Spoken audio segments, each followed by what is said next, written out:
Okay, so the author of Dracula. Now, I will say I'm talking about Bram Stoker's book, Dracula, the original Dracula that spawned an entire industry.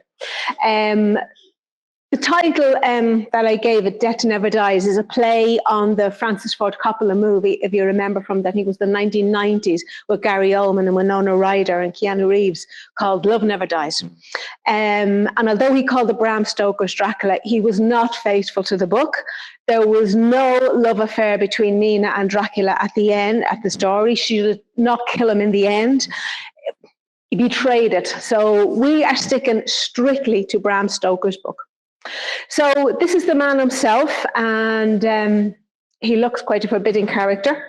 He born in Dublin in 1847. He was a sickly child, so he was homeschooled, and he spent a lot of time in libraries reading on Irish and European folklore.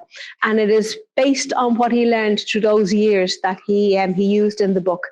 He went to Trinity College, Dublin, then moved to London. He was a friend of the theatre manager, and Henry Irving, and he himself became business manager of the Lyceum Theatre in London. When he died, by the time he died in 1912, he had written 18 books. Now, Dracula was not as famous during his lifetime as it would become after his death. And at the time of his death, he was actually much more famous for his work in the theatre than he was as a writer.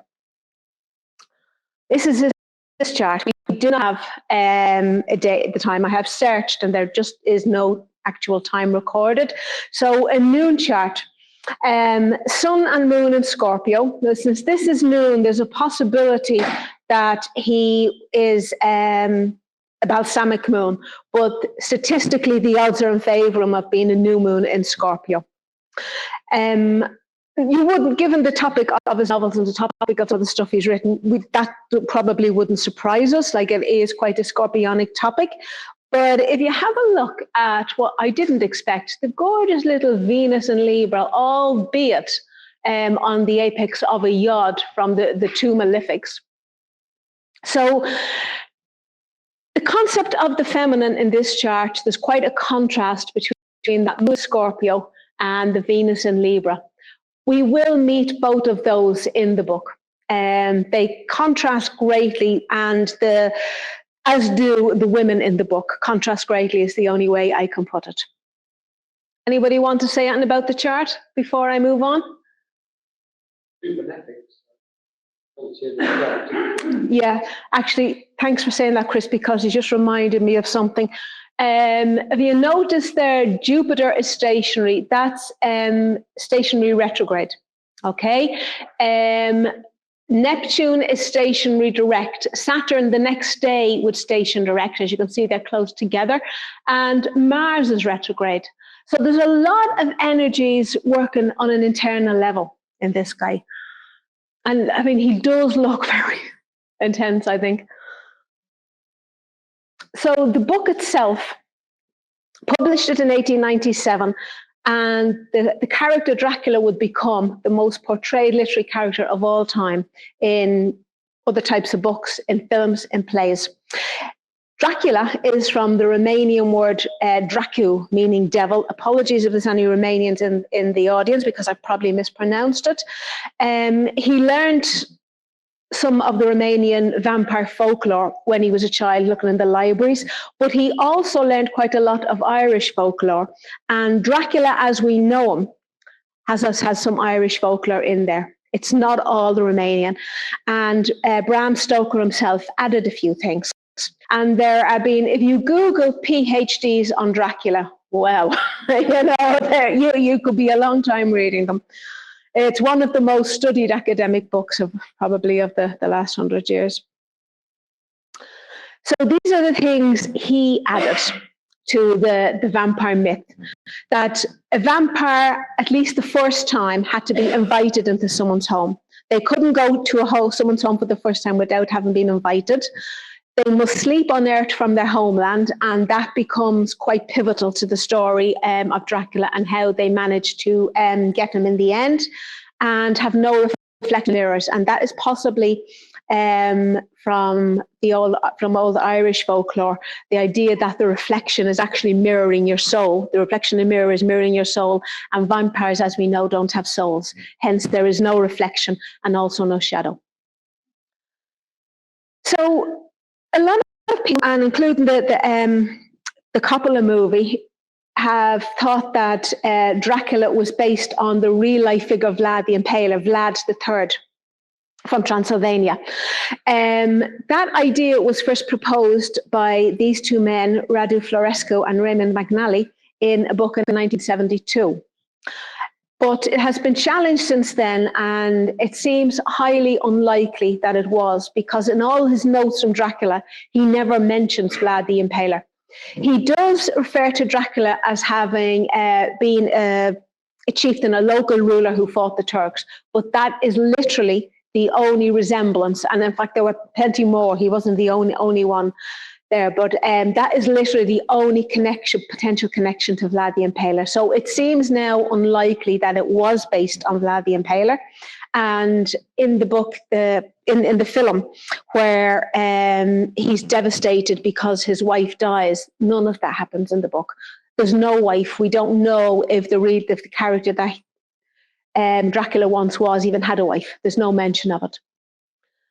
So I want to tell you about this Irish character, Awartach.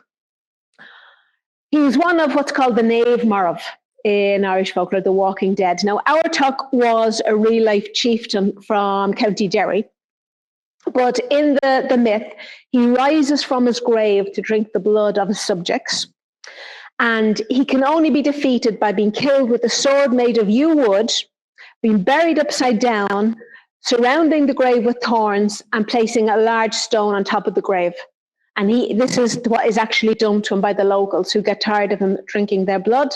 And that dolmen still in Derry, known locally as the Giant's Grave, is said to be his grave.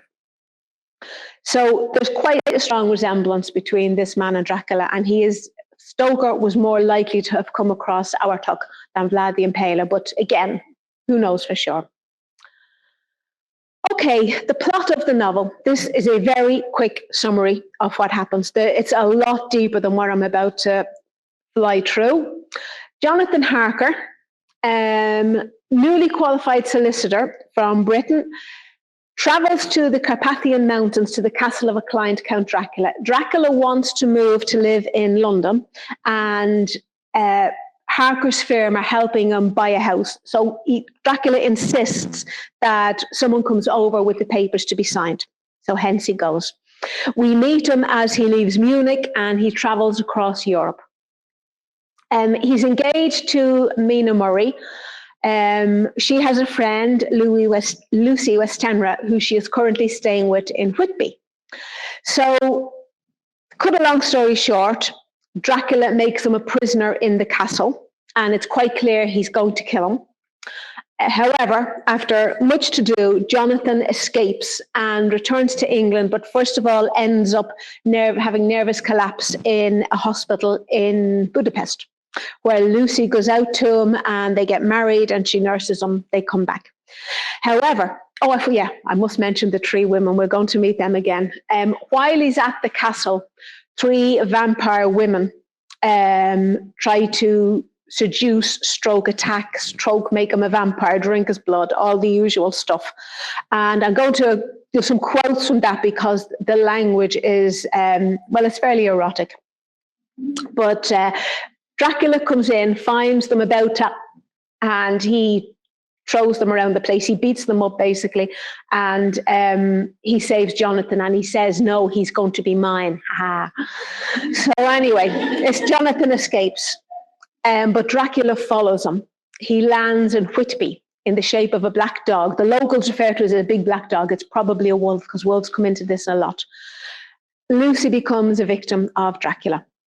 And she becomes a vampire, and they have to send her to her eternal life. They stake through her heart, cut off her head. Anyway, he also attacks Mina.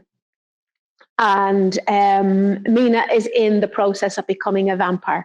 And, you know, we're told this, and it becomes like she has the teeth are starting to grow and she has the red eyes. It's always a giveaway. If someone has red eyes, they're a vampire. And no, I'm quite serious. That literally is a sort of to watch out for the book when you see the red eyes. Anyway, Mina has the mark of Dracula on her forehead. And as the book is going on, she's more and more becoming a vampire. It becomes critical then that they send Dracula to his eternal rest. They stop him being undead. He's referred to as the undead. Because if Mina dies before Dracula is released from being a vampire, she will become a vampire.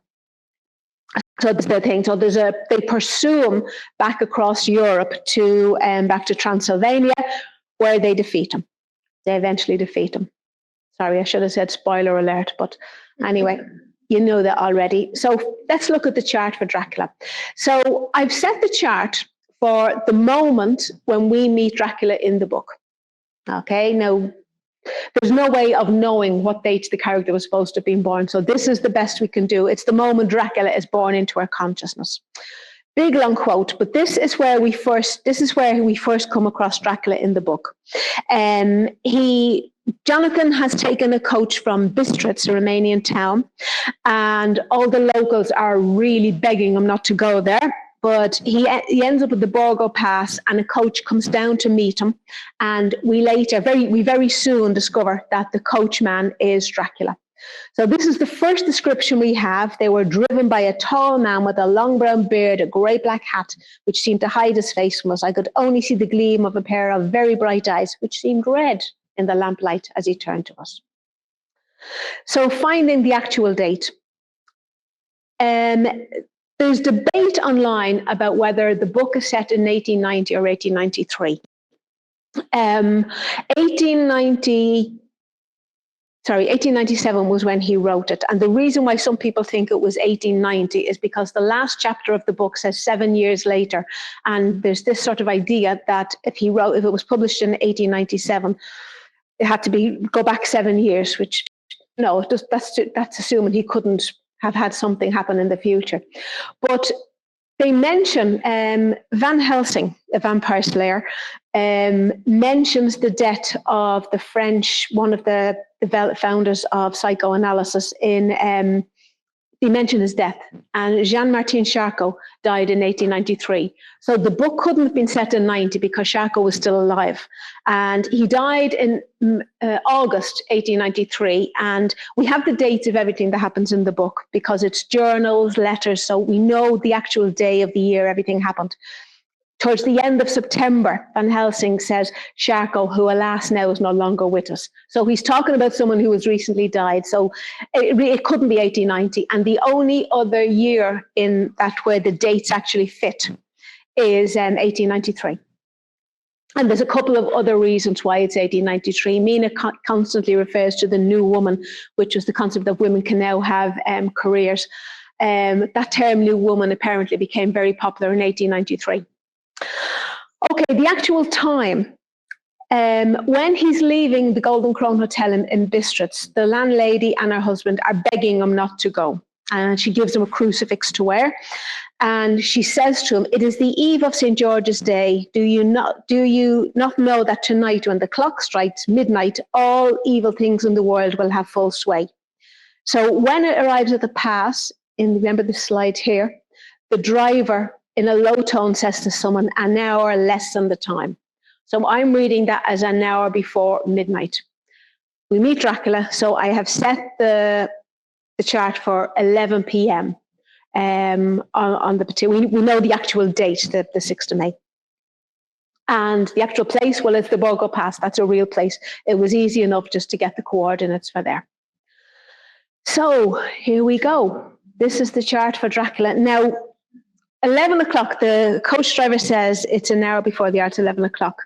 And then we hear the horses and the carriages there. You could argue it should have been 11:01, but look at that MC. I had to have that MC, you know. Yeah. 2942 of the ascendant. In 1 minute and 15 seconds, it would have changed to Capricorn. But if the paragraph of text I showed you, it wouldn't have, there wasn't a minute and 15 seconds between it's an hour to an hour before the time to when we saw the driver. So it's a Sagittarius rising. Now, what surprised me first when I saw it was Sun and chart ruler and Venus all in this stellium in Taurus. I was expecting everything in Scorpio and Pluto and sort of Mars doing all sorts of stuff.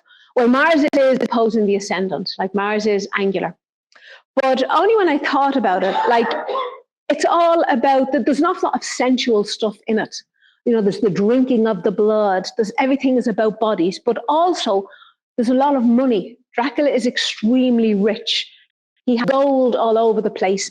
Money comes into it all the time, and the buying of property, the buying of land is a big thing. It's the whole basis of the story. He's buying this big, huge house in London, and he has a series of houses in London. So it didn't surprise me too much. Now, if you look at the Pluto Neptune, that great conjunction of the 1890s, is there. It's on the apex of a yod with the moon and Uranus. So like the undead, the man who can make other people undead is there on the apex of the yod. The ruler of the 8th house is the moon in the 1st house, unsurprisingly. Now, I'm going to move on and talk about the physical description of Dracula, and in quite a few things about Dracula. That moon in Capricorn seemed square to Saturn is what I hear a lot of the time. Okay. Any comments on the chart? Anything you'd expected to see, didn't expect to see? Yeah? I'm thinking with the sun that we study of creating other vampires. Oh, yeah. Absolutely, yeah. Yeah, and his sun and chart ruler, yes, of course. That's his version of creativity. Mm. Just looking at the Mars on the descendant or close, and if that's one of the planets that we look to for blood, other people's blood. Yeah. Mm. Yeah. Oh yeah, yeah. And it's like it's a moon in detriment, so yeah. Yeah. Oh yes, of course. I never thought of that. Yeah, of course. Sorry? In the 5th house, all the men related. Yeah. In the 5th house, which is the lovely. Yeah, there is a lot of seduction in this. Yeah. Yeah.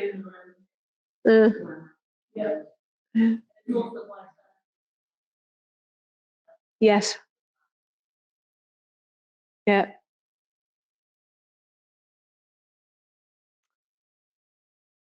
Okay, so this is the way Dracula is physically described. It's always, he's tall with a white face, red eyes, he's pointy ears, he has pointy fingernails. So his breath was rank and his teeth protuberant. A tall thin man with a beaky nose and black moustaches. I don't know how you can have more than one, and pointed beard. And big long quote, aquiline nose. The 3 women, when we meet them, they have aquiline noses as well. Eyebrows massive, the mouth fixed and rather cruel looking with peculiar sharp white teeth and protruded over his lips. His ears were pale and at the top extremely pointed. The chin was broad and strong. The general effect was one of extraordinary pallor. Now, the white face, I thought the moon in the 1st house was the white face. Oh, what have I done? Oh, okay.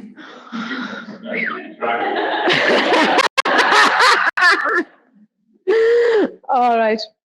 And his hands are very strange. He has hairs in the palm of his hand and the long pointy nails. Broad squat fingers. Okay. So let's look at his house now. When you read this first, I mean, this is all Saturn, a vast ruined castle from whose tall black windows came no ray of light, a great door, and everything is locked and bolted. Like, I mean, Saturn is all over that description. But his house is in the fourth house, is Jupiter. It's the Jupiter in Taurus. Don't worry, we'll come across it, but I couldn't find a way of bringing Saturn into the house, even though it quite clearly is. But other than it's in a square to the moon. Okay, we're getting into the Jupiter and Taurus descriptions now. It was a welcome sight, a great bedroom, well lit at a log fire, supper laid out. He describes the food at every meal, and it's to point out that Dracula doesn't eat. And the table service of gold. He has all these beautiful things that they're even far better than what he once saw in Hampton Court. And there's our Mercury in the fourth house. In the library, I found to my great delight a vast number of English books, whole shelves of them, and bound volumes of magazines and newspapers. So we've our Mercury in the fourth there. Okay. He's looking out the magnificent view as far as the eye can reach is a sea of green treetops with occasionally a deep rift where there is a chasm. Here and there are silver threads where the rivers wind in deep gorges throughout the forest. So we're looking at the fourth house ruler there, the Jupiter in Taurus. Here's the three women. This is where we meet him. We're going to find them in the chart. In the moonlit opposite me were three young women, ladies by their dress and manner. I thought at the time that I must be dreaming when I saw them, for though the moonlight was behind them, they threw no shadow on the floor. Two were dark and had high aquiline noses, like the Count, and a great dark piercing eyes that seemed to be almost red when they contrasted with the pale yellow moon. The other was fair, as fair can be, with great wavy masses of golden hair and eyes like pale sapphires. I seemed somehow to know her face, and to know it in connection with some dreamy fear, but I could not recollect at the moment how or where. All three had brilliant white teeth that shone like pearls against the ruby of their voluptuous lips. There was something about her that made me uneasy, some longing and at the same time some deadly fear. I felt in my heart a wicked burning desire that they would kiss me with those red lips. They do. The fair girl advanced and bent over me. I could feel the movement of her breath on me. Sweet it was in one sense, honey sweet, and sent the same tingling through the nerves as her voice, but with a bitter underlying the sweet, a bitter offensiveness as one smells on blood. There was deliberate voluptuousness which was both thrilling and repulsive, and as she arched her neck, she actually licked her lips like an animal, till I could see in the moonlight the moisture shining on the scarlet lips and on the red tongue as it lapped the white sharp teeth. Now, I think we've discovered his moon in Scorpio. I told you, no, don't worry, Mina, Jonathan Harker's fiance, who becomes his wife, is so much that Venus in Libra. But there's such a contrast between the two. They really couldn't be more different. Like that moon, Scorpio, Venus and Libra, there's no middle ground between them. So who would the three women be in the chart, in Dracula's chart? So I came up with the idea of the sixth house because it's a relationship of inequality. They are subject to him, like he is their master. As I said, he beats them. They have to do. He has power over them. So not quite servants, but they're also their victims turned persecutors because they were his victims. They were once normal women, and he turned them into vampires. And now they prey on other people, on innocent young solicitors. So if we look at the sixth house, well, we have the Venus in Taurus. Okay, well, there's a lot of sensuality. There's a lot of body stuff. There's a lot of desire in the description. But look at the contents of the sixth house. I mean, the Mars, obviously, because they are seeking to attack him. They are seeking to drink his blood, as Toby said. But the Neptune and Pluto, like they are that's victim turned persecutor. They were the victims of Dracula, and now they prey on others. Like, I mean, that's a perfect description of that apex Neptune-Pluto.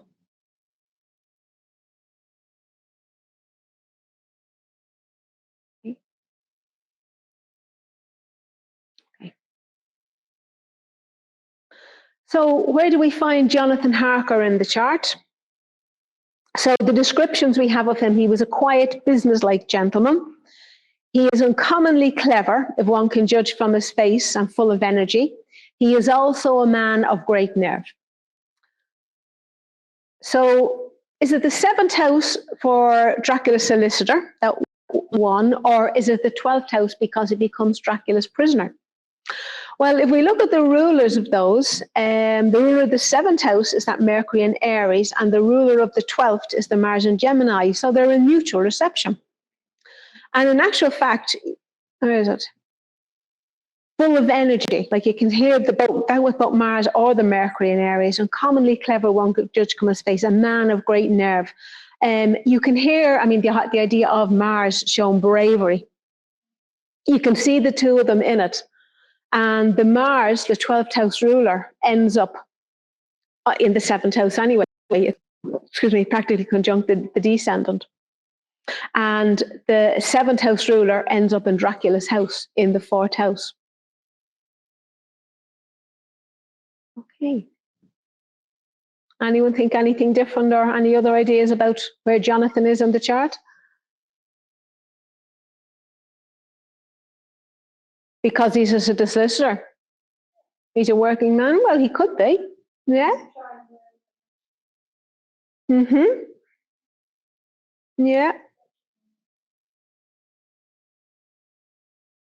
Mm-hmm. And he's in the 10th house, and like, he's sort of probably the main character in it, so he's in full view. Mm-hmm.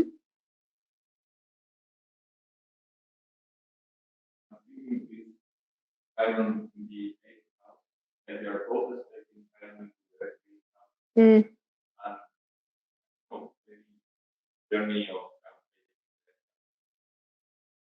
Yeah.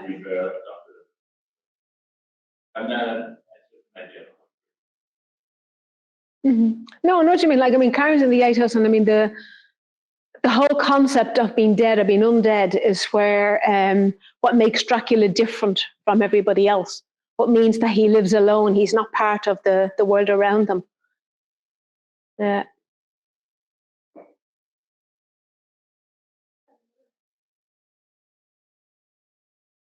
Sorry? Could that be Jonathan? Why? Okay.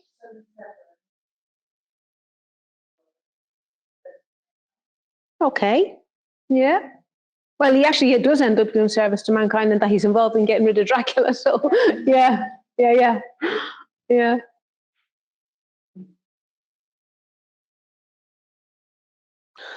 Okay, so Mina, perfect Mina. She makes me sick, actually. Well, I know she's just too perfect. I mean, she's beautiful. She's intelligent. She does not put a foot wrong. She is a loving, devoted wife. She constantly thinks of other people. She's wise. They ask her advice, and yeah, she's absolutely perfect.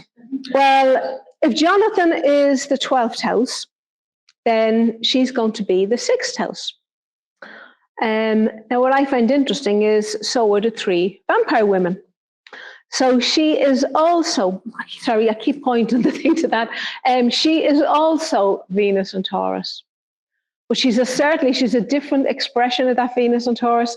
Like, in one way, they are more the planets in the 6th house. I mean, I can see the planets in the 6th house more clearly in them, and I can see her being the perfect Venus and Taurus, the faithful, loyal, loving wife.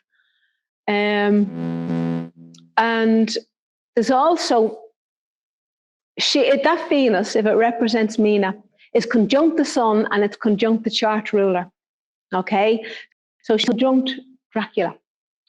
Now, as the story goes on, when she's becoming a vampire, like she has drunk his blood and he's had some of hers, and there's an ongoing process, and she's getting more and more vampirish. Her teeth are growing and stuff every day as we move towards the end.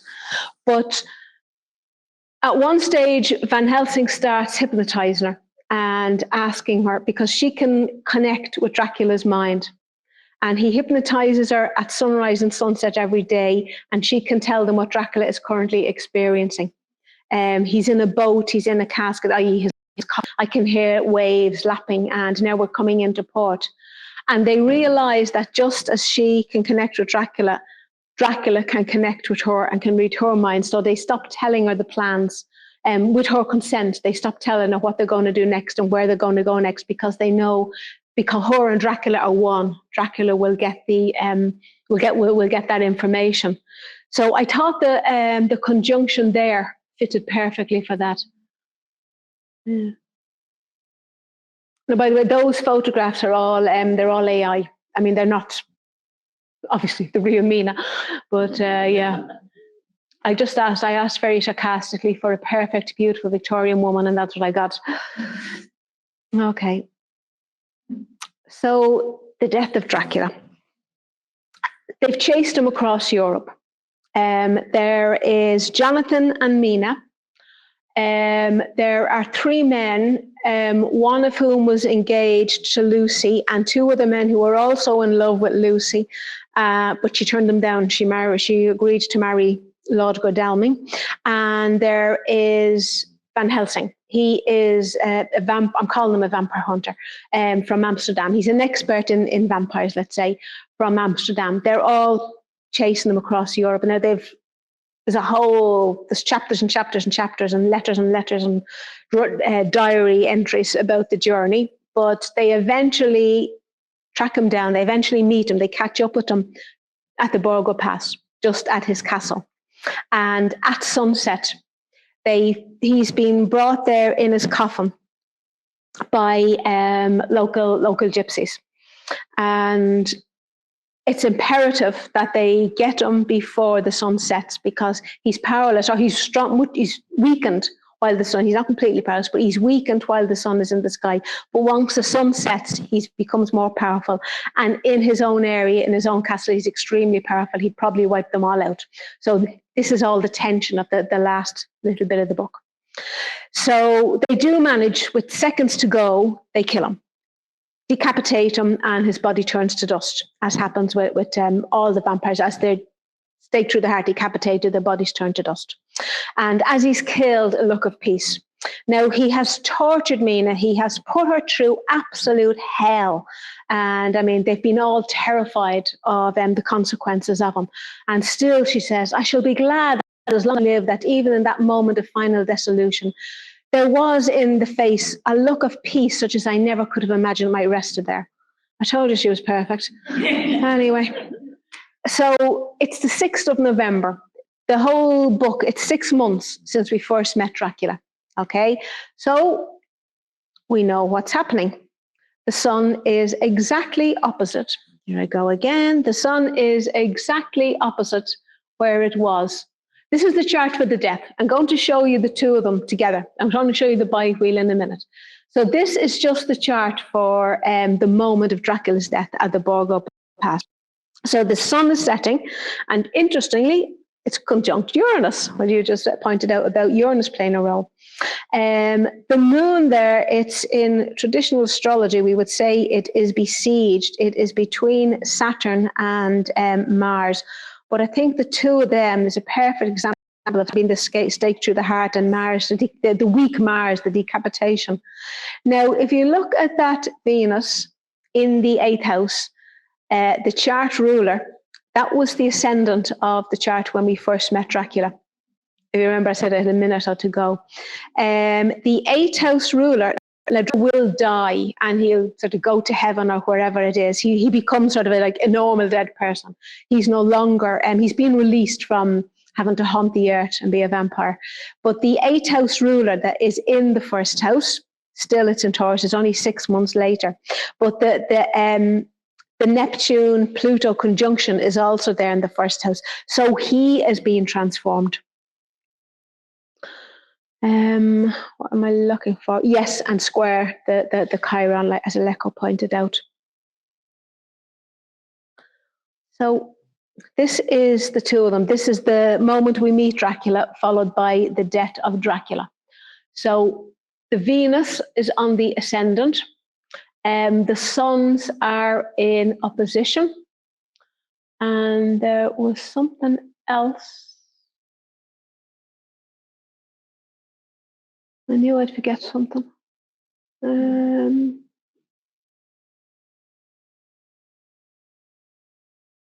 Sorry, I can't put gone wherever it is. Okay.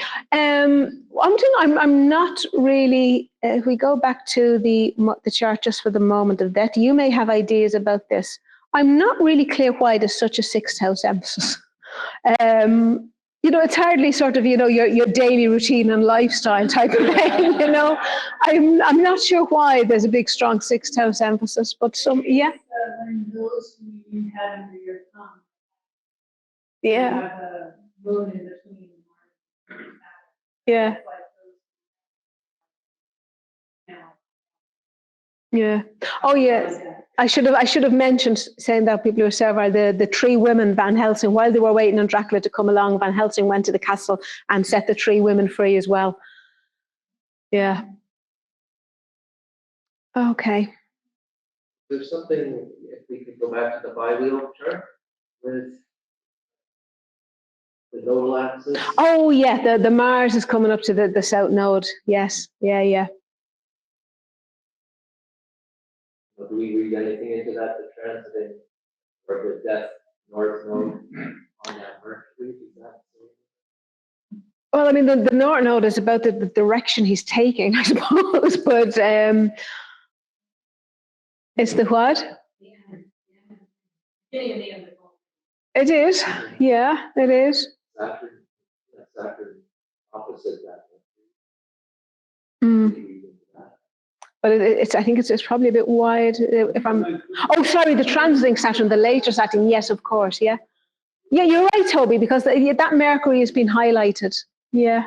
And Dracula comes from Draco, is the dragon. So No, it's devil. It's from the Romanian Dracula. Yeah. The little dragon. Yes. Yeah. The connection between dragon and maybe there is. Yeah. Yeah. Good point. Good point. So the Mercury in. Let's just go back. I'm curious now. What is the Mercury ruling in Dracula's chart? So he's ruling the 7th. It's ruling the 7th and the 10th. So if the 7th was one of the yeah, Dracula's enemies. Yeah, but yet they're doing him a favor at the same time. You know, they're releasing him, though he may not have seen it that way. Like he wanted to stay a vampire. Yeah. Yeah. Yeah, maybe there's the 6th house coming in. Yeah. Yeah.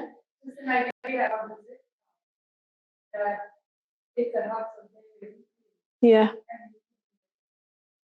Yes. Yeah, absolutely. So now he's becoming a day creature. Yeah, absolutely. Yeah. And it's also the house, what's the death one again? It's the house where everything has set. You know, they've all gone, everything is going below the horizon. Yeah. Also,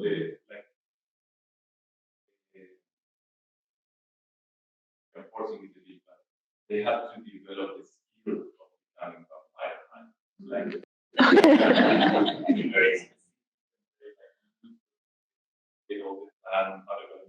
Yeah, they do. Yeah, there's a massive amount of detail in the book. They do, like literally every step is planned. Yes. Yeah. I'm trying the ascendant in both charts. It is filling up. Yeah.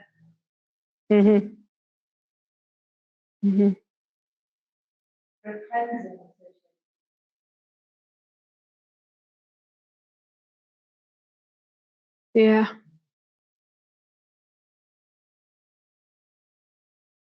Okay, so there's one other thing we'll do. Let's look at the bi-wheel of Dracula and Bram Stoker. Now, if you remember, Bram Stoker's chart was 15 of Scorpio. His sun, I should say, was 15 of Scorpio. So his sun is actually conjunct Dracula's death, but it's in opposition. It's in opposition to Dracula's own sun, or the sun in the Dracula chart.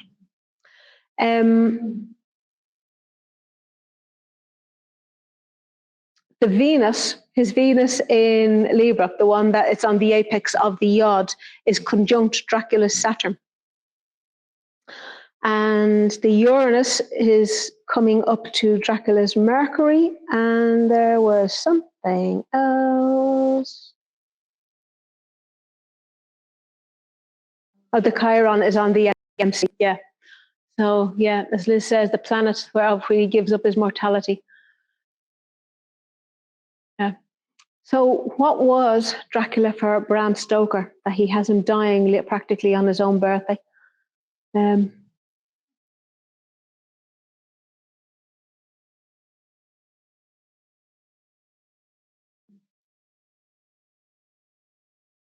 Okay, any last comments? Yeah?